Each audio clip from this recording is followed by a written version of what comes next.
don't think I'm gonna be getting the Insta360. I've been going back and forth if I should get it or not.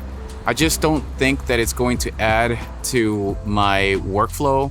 I think that it's going to be slowing me down just because I don't care too much about the whole 360. I don't do any action. I don't do things that I'm gonna take advantage of the extra features. Now, I don't have anything bad to say about 360 cameras. I think they are amazing. I just think personally for me to spend another, like $600 on a 360 camera when I already have the Action 5 might not be a smart choice. I really, this time I really took the time to sit down and really think about when I would use the 360 camera, and I just don't see the extra benefits for my workflow if I was to get it. So I'm gonna skip out on that.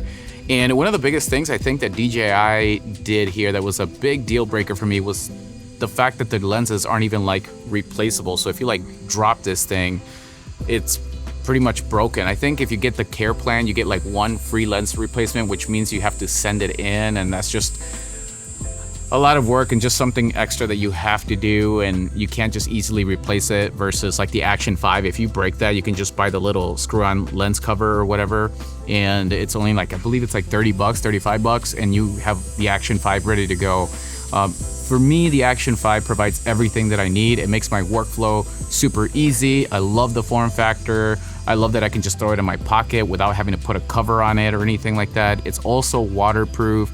You guys know all the features to this. Hopefully, if you are on the verge of buying a mosquito, if you're on the verge of buying like a 360 camera and you don't know if you should get it or not, and you're kind of like me where you're very happy with your Action 5 and don't really know if you're going to be even using the 360, if it's more of like a impulsive thing, because I know that I buy a lot of things, you know, impulsively or whatever you want to call it. And I've really been working pretty hard the past 2 years as to not buy gear that I'm not going to use or make money off of. My Action 5 has now actually become a fourth angle for my wedding work just because it's that good. And with 10-bit color and all that stuff, I think that it's an awesome camera to do lots of things with. So for those that are wondering if you should pick up the 360, I guess that's entirely up to you. I say if you have the money to blow like that, then go ahead and get it. If you like buying toys and stuff like that. If you're like me though, I got 6 kids, or you have other things that, you know, you might not have the extra cash to do it, and you already have an action camera that you're vlogging with, I'm gonna tell you to maybe hold off a little bit on the 360 because there's gonna be a lot of updates too. And another point here, guys, is that this is DJI's first 360 camera that they're coming out with. Obviously, Insta360 has been around for a little while now, and they're ahead of the game in terms of 360 technology. I think that if you are thinking about getting a 360 camera, I think you should go with the X5 just because the tech, the software, the app, and all that stuff, especially watching Chris Meets Chris's videos, he seems to really know what he's doing in terms of vlogging with the 360 and everything like that. And I think he does a great job at showcasing it for people like me and you that just want to vlog with this thing and maybe not do so much action work. He really does a great job showcasing that. And for those reasons, I would get the X5. And I guess the big one too, guys, the lens is replaceable, and that is huge. I didn't realize how huge that was until the DJI came out with theirs, and now they don't have replaceable lenses for it. So I think I'm gonna wait to like maybe they make like a Mark II or like a second version of it, which I hope that in their second version they actually add the option to replace the lenses just like they do on the Action 5. You would have thought that, you know what's crazy? I would have thought that DJI would have done already the lens replaceable thing since the X5, you know, does it. And I think that they would want to compete hard with that camera. And my thing is that I think that they were probably developing the 360 after the X5 was released, or sorry, before the X5 was released. So I think I just have to go with the design and just release it. But replaceable lenses on a 360 camera, I hear, are very crucial. I know I was talking to Chris and he was talking about how he cracked it, but I think he broke his first 360 camera or something like that. I also believe Cam, I don't know, dude dropped a comment, but I believe that Cam also ended up dropping his old 360 camera. I just hear a lot of lens breakings, which I now realize why the X5 has the replaceable lenses, and that makes a lot of sense. So that is a huge deal breaker, I think, for a lot of people. So I would like to see somebody buy it and use it, because I believe the image quality is really gonna blow the Insta360 out of the water.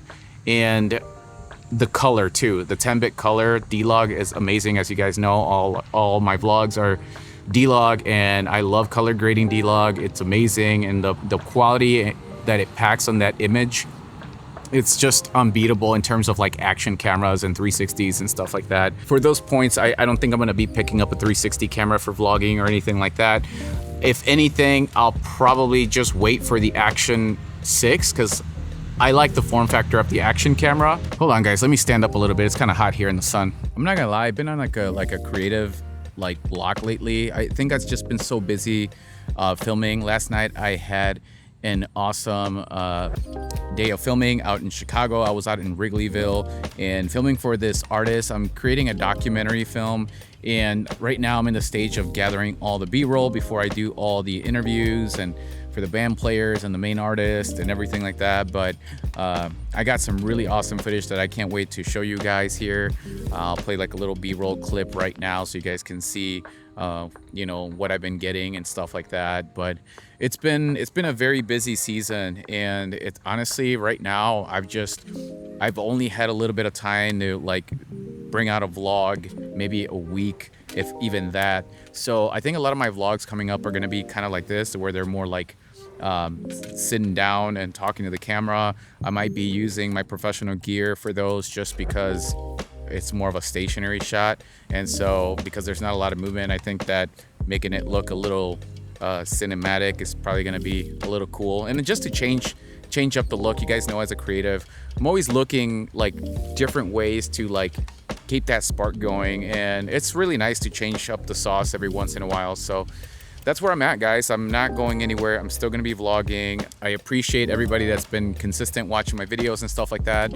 I'm gonna get back into like hopefully some tutorials and stuff like that, and just daily vlogging. I'm super excited for that. But right now, I just really need to pump out all of this work that I got built up, and get the editing going. So that's what I'm gonna be doing for now. Yeah, we're gonna try to get one of these videos up at least once a week if I can. All right, I'll catch you guys pretty soon, and take it easy. Peace.